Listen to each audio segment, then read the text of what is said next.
우리는 어려움을 당하면 기도를 합니다. 그죠? 믿음의 사람들은 하나님 앞에 기도하게 돼 있어요. 특별히 이제 어려움을 당하면 더 기도하게 되죠. 더 간절해집니다. 우리가 또 그렇게 주님 앞에 간구하고 간절히 기도할 때 하나님께서 또 우리에게 응답해 주세요. 역사하세요. 그래서 질병이 낫기도 하고 재정의 어려움의 문제가 풀리기도 하고 또 우리의 그 취업이 또 되기도 합니다. 자녀들의 문제가 해결되기도 하죠. 또 우리가 살아가면서 관계에 그러한 묶이고 풀리지 않는 문제가 주님 앞에 간구함으로 풀어지는 역사들이 우리 안에 일어나죠. 그러면 사실 하나님이 역사하시는 것에 대해서 우리는 너무 감사하죠. 찬양과 기쁨이 넘치는 순간들입니다.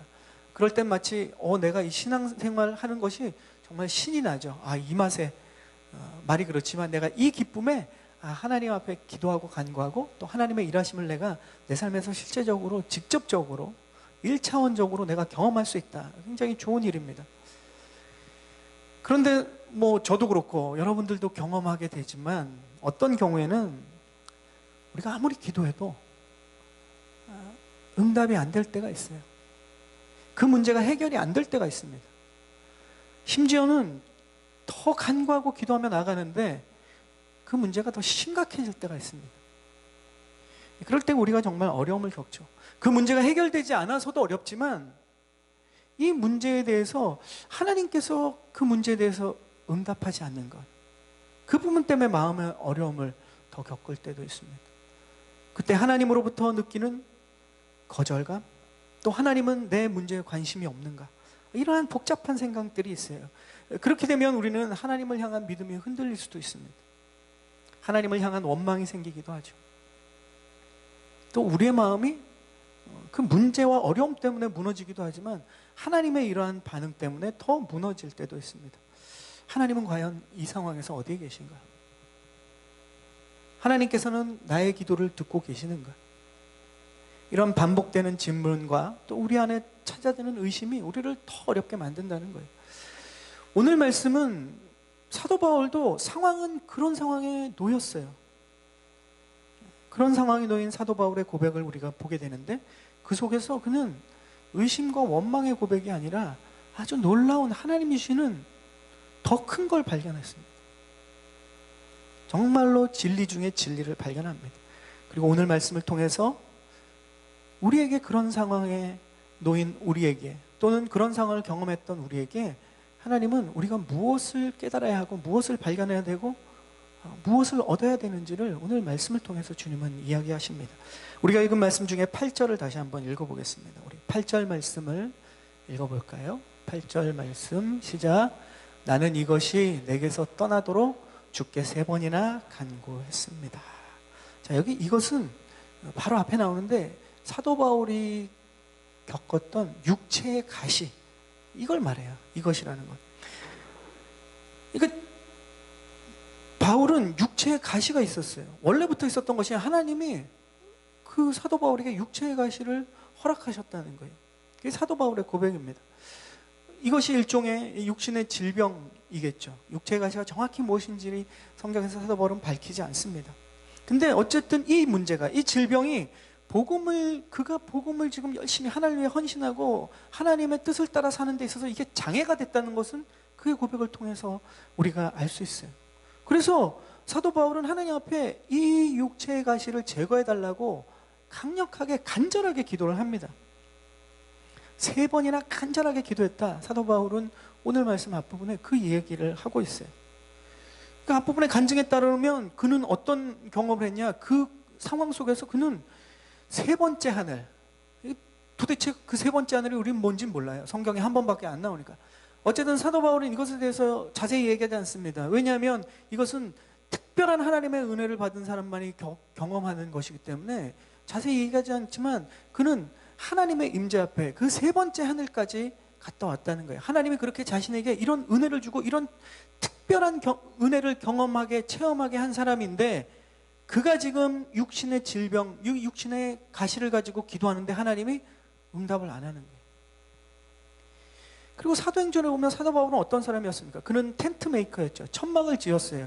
그러면서 그가 일하면서 흘렸던 땀을 닦는 손수건이나 일하면서 썼던 앞치마, 그것만 가져다가 아픈 사람한테 갖다 주면 질병이 낫는 그러한 정도의 놀라운 기적을 체험한 사람입니다. 그가 시간이 날 때마다 말씀을 전하고 치료하고 하나님의 복음을 전파했지만 그는 또한 하나님이신 자기의 삶의 자리에서 열심히 일하는 사람이었어요. 근데 그 일하면서 흘린 수고들도 하나님께서 그의 주변에 아파하고 질병을 가진 사람들을 치유하는데 놀라운 기적의 통로로 쓰임을 받았다는 거예요. 이렇게 놀라운 능력이 사도 바울을 통해서 하나님은 일을 하셨는데 정작 자기 자신을 위해서 지금 이 육체의 가시를 제거해달라고 이렇게 간절히 3번이나 간구했는데 하나님은 응답하지 않으신 거예요.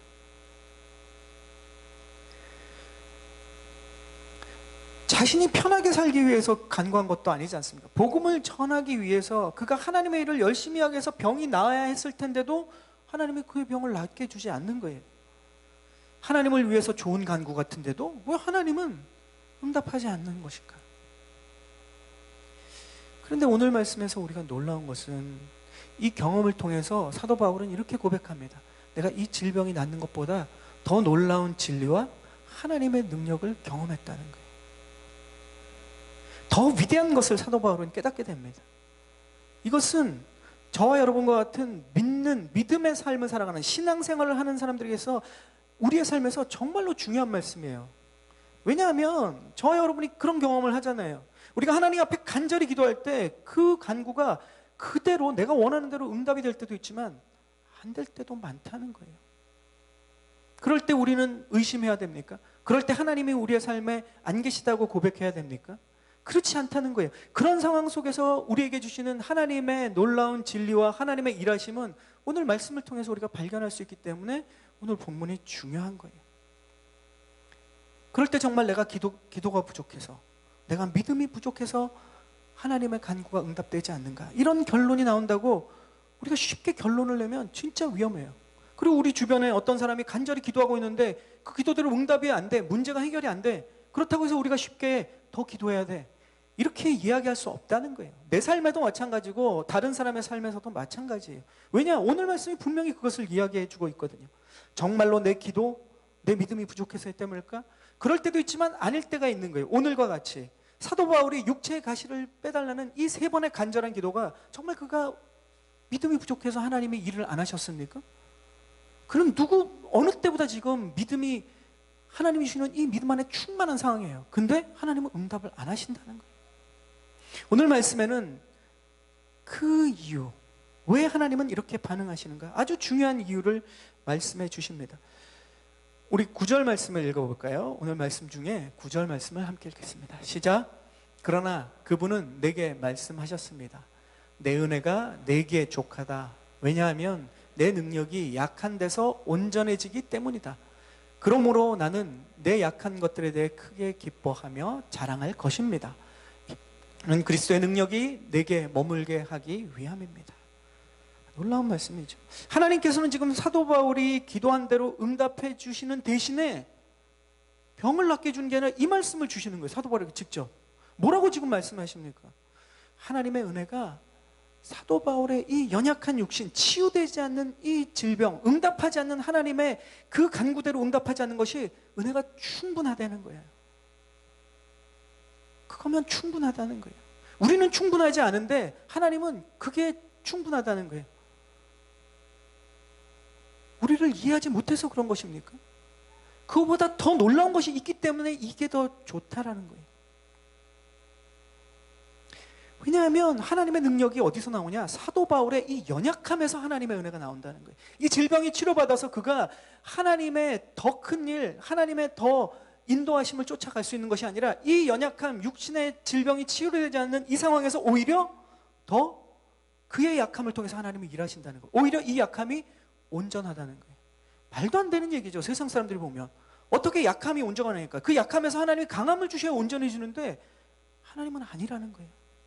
이게 더 강한 것이라는 겁니다. 세상 사람들은 이해할 수 없죠. 믿음의 사람들도 이 믿음까지 가기가 쉽지가 않습니다. 이 오늘 하나님의 말씀 우리에게 무엇을 설명해 주십니까? 먼저는 바울 사도가 자신의 연약함을 통해서 항상 이제 분명하게 깨달을 수 있는 제어 장치가 하나 생긴 거예요.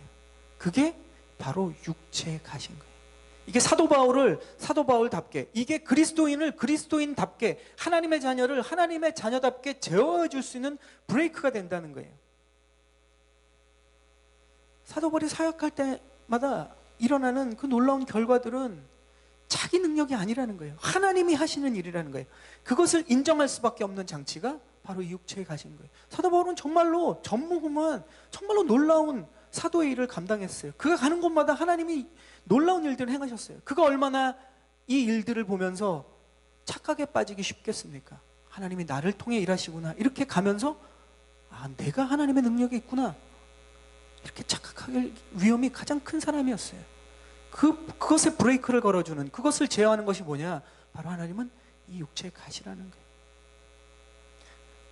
7절에 그가 그 얘기를 해요.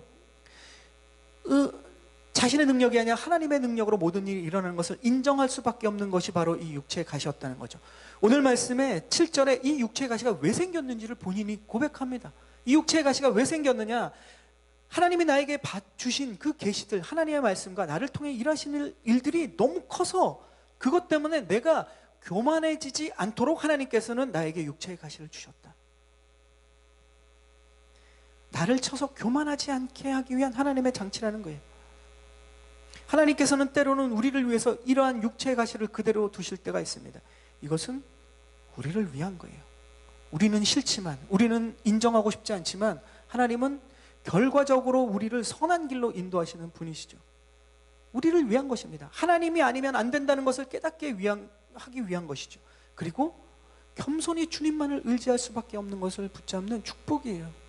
자신이 언제나 하나님께 속해 있고 나의 삶이 하나님이 일하신다는 것을 날마다 깨달으면서 살아가는 사람만큼 축복이 없는 거예요.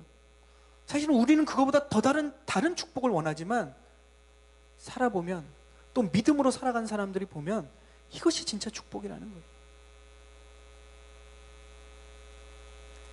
우리는요, 어쩔 수 없이 내 힘을 의지하고 내 힘을 자랑하기 시작하면 교만해질 수밖에 없어요.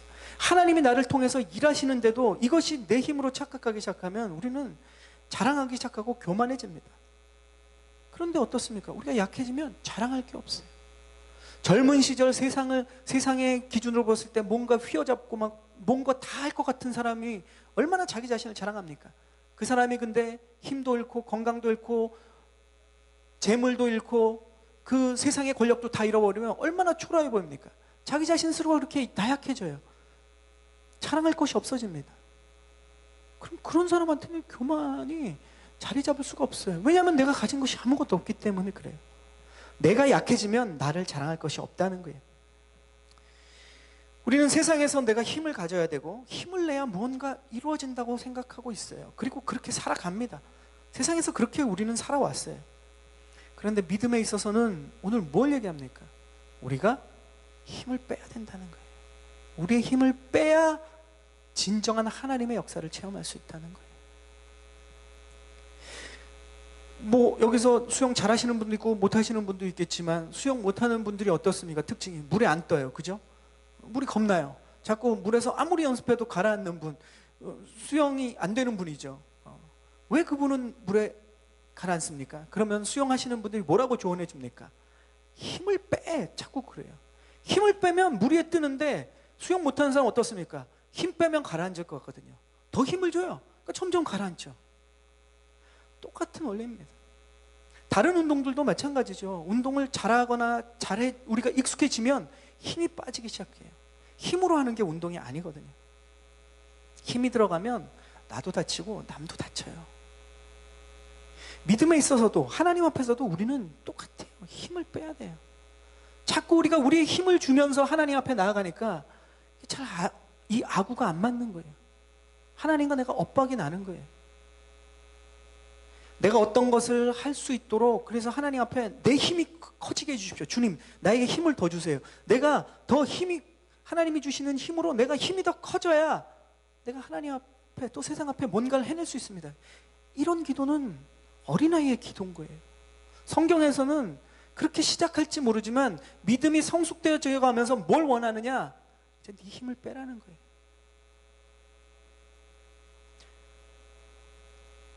오히려 내가 할 수 없다고 고백하는 사람이 믿음의 성숙한 사람이에요. 내가 할 수 없고 하나님 앞에 맡기는 사람, 이게 신앙의 성숙이죠.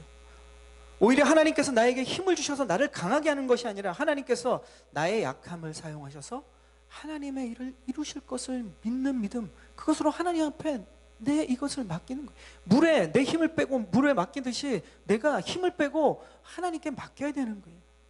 이것이 간단한 원리인데 왜 이렇게 힘이 드는가? 오늘 말씀을 통해서 우리는 하나님의 이 귀한 진리를 다시 한번 깨달아야 됩니다. 그러고 보면 믿음으로 살아간다는 것은 내 힘을 빼고 사는 거예요. 이게 겸손한 삶이죠. 겸손한 사람은 자신의 힘을 빼는 사람이에요. 자신에게 힘이 들어가는 사람은 교만한 사람이에요. 세상은 우리에게 힘을 주고 살라고 해요. 힘을 가지라 그래요.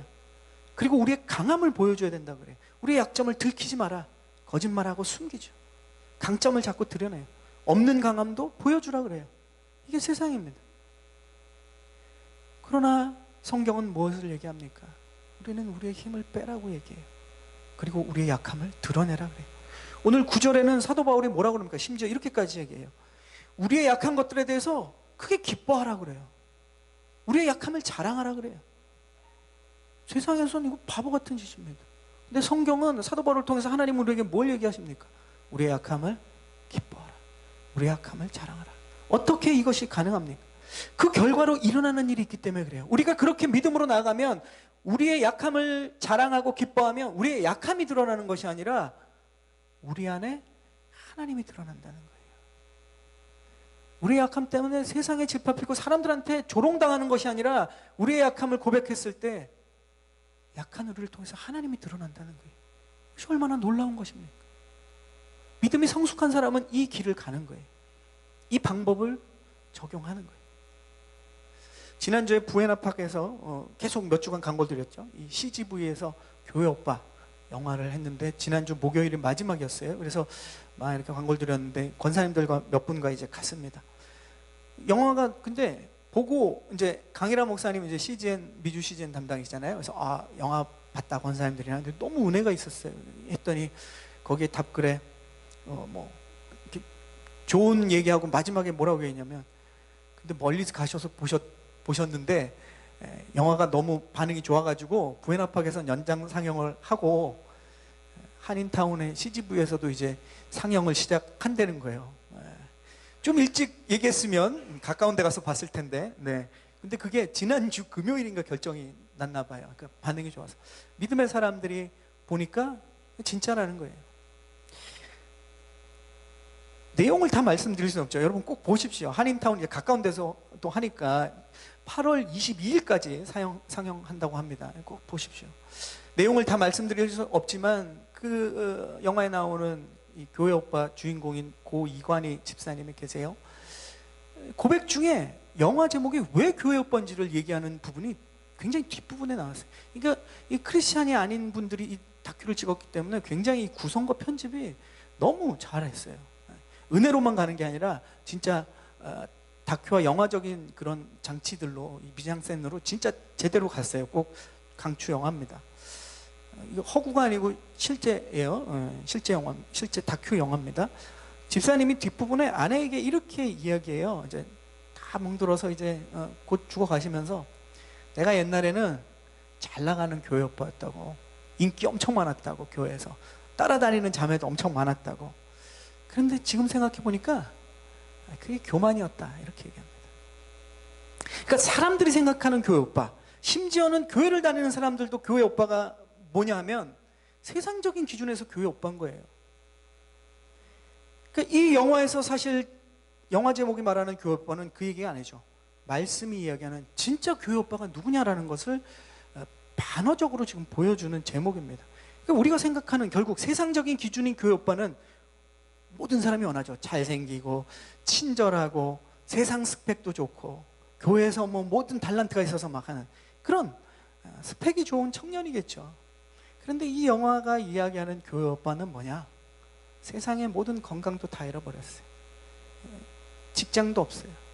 일상도 다 무너져 버렸어요.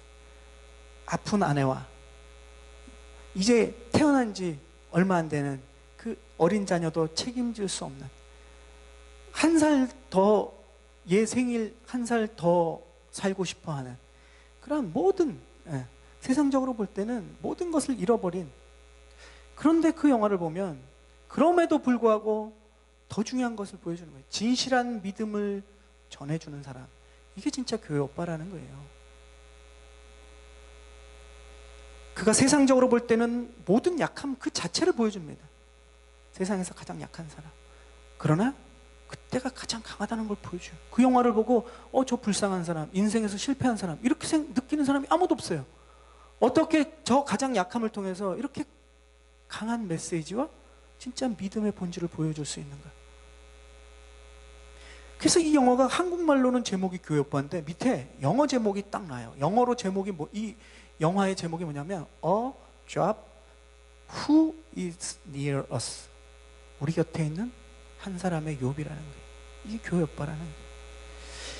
이 한국어와 영어의 두 가지 영화 제목 자체가 오늘 말씀의 핵심과 너무 비슷하죠. 우리는 세상의 힘과 능력을 가진 사람이 되기를 원하지만 주님은 우리가 우리의 약함, 어떤 상황 가운데도 그 약함을 인정하고 그 약함 속에서 하나님을 경험하길 원한다는 거예요. 그때가 가장 강하다는 것을 우리로 고백하게 하는 거예요. 이 영화에서 고 이관희 집사님의 죽음 앞에서 자신의 육체가 한없이 약하다는 것이 드러났을 때 그때가 가장 강했어요. 죽음 앞에서의 약함이 어떻게 가장 강한 메시지가 될까? 이 다큐 속에서 이관희 집사님이 또 이런 고백을 해요. 사람들은 하나님께서 병을 치료하시는 것만이 기적이라고 생각한다. 본인도 옛날엔 그렇게 생각했겠죠.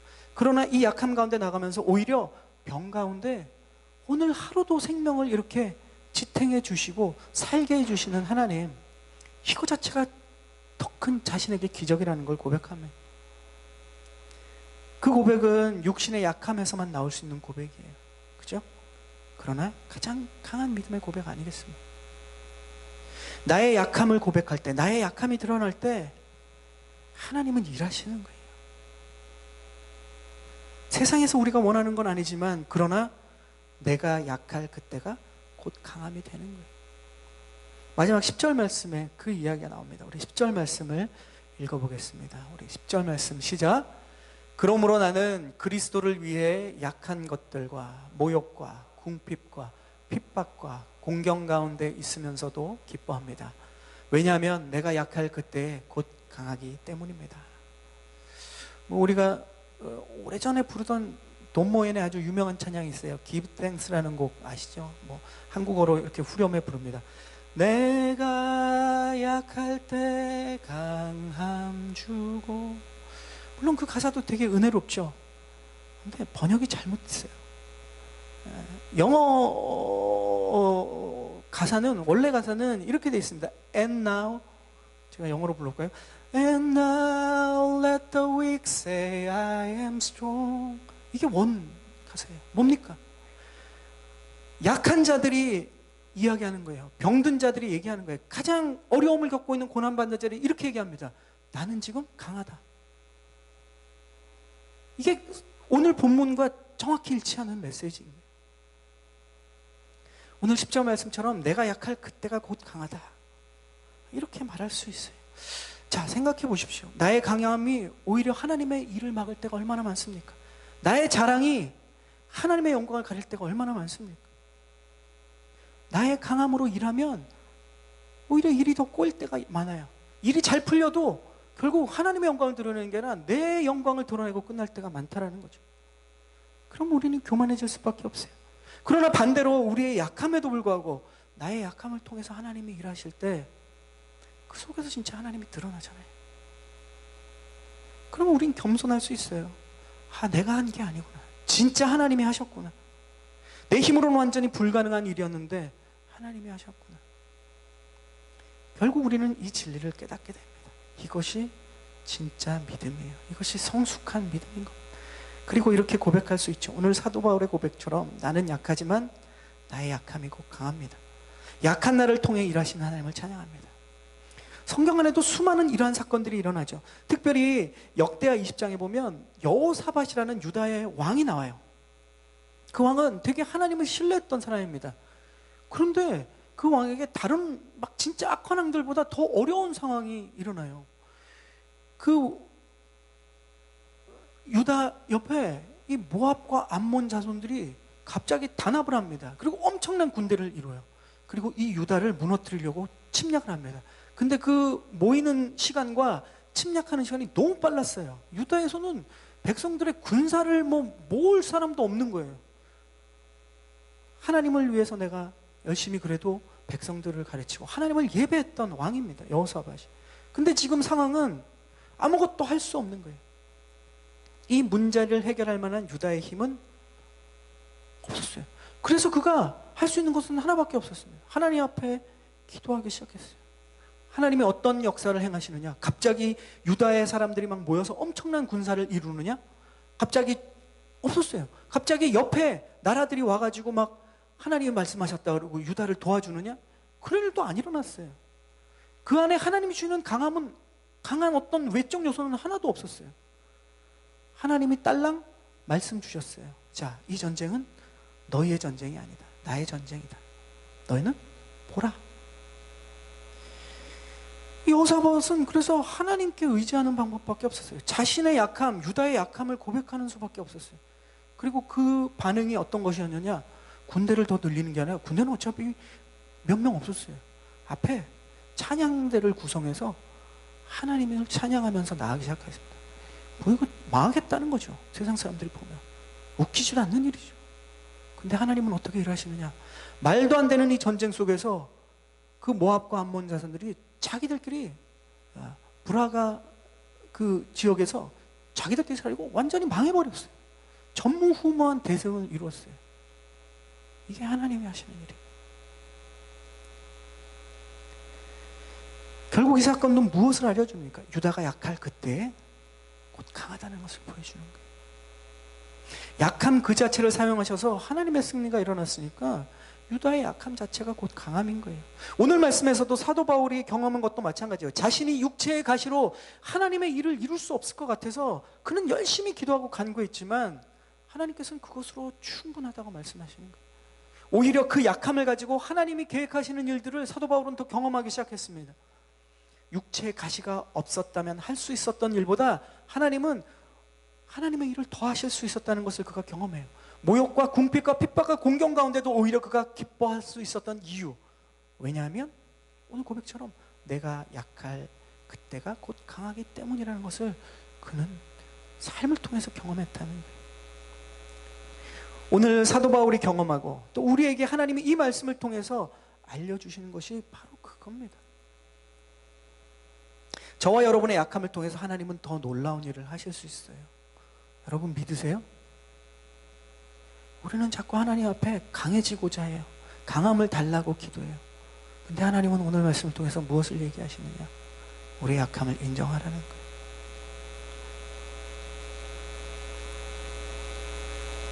그러면 하나님께서 하시는 일은 우리의 약함을 통해서 일하는 그 하나님을 우리가 비로소 경험할 수 있는 겁니다.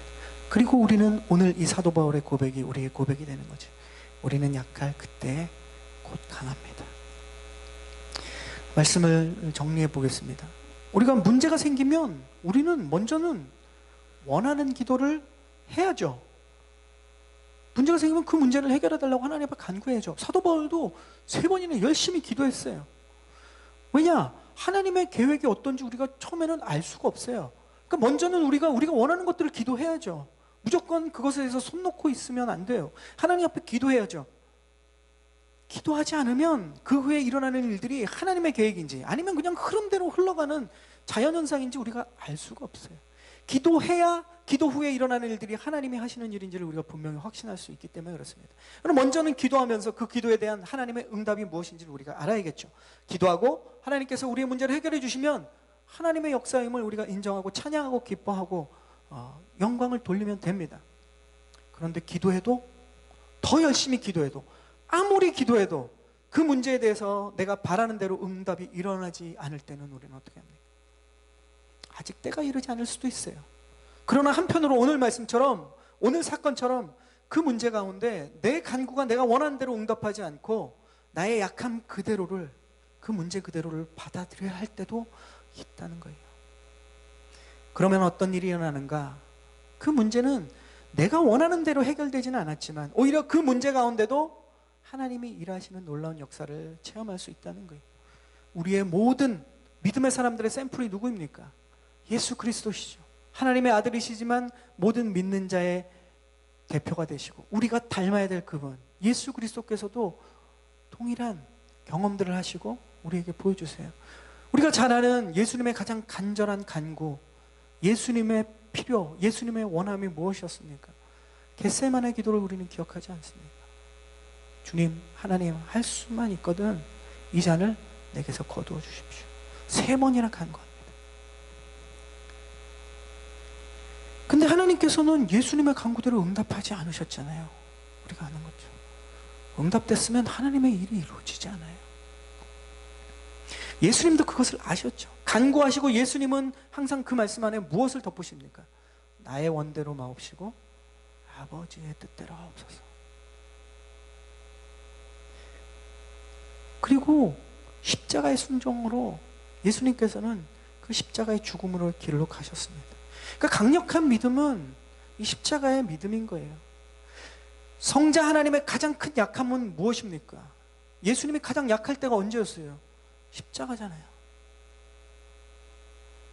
그러나 하나님께서는 그분의 아들이신 예수님의 이 십자가의 가장 약함을 통해서 하나님의 가장 큰 뜻을 이루지 않으셨습니까? 십자가에 죽으신 약함을 통해서 부활의 능력을 우리에게 보여주셨고 우리에게 주셨어요. 이것이 우리가 경험하고 우리가 지금 누리고 앞으로도 영원히 누리게 될 십자가의 구원의 은혜와 능력입니다. 아멘? 하나님의 일은 이렇게 되는 거예요. 여러분, 우리가 오해하면 안 되는 것은 우리의 문제가 원하는 대로 해결되지 않는다고 해서 하나님이 손 놓고 계시는 게 아니에요. 어린아이들의 믿음이나 그렇게 하는 거예요. 하나님은 우리를 통해서 하나님의 일을 계속하고 계십니다. 아멘? 하나님은 저와 여러분을 위해서 하나님의 일을 하고 계세요, 지금.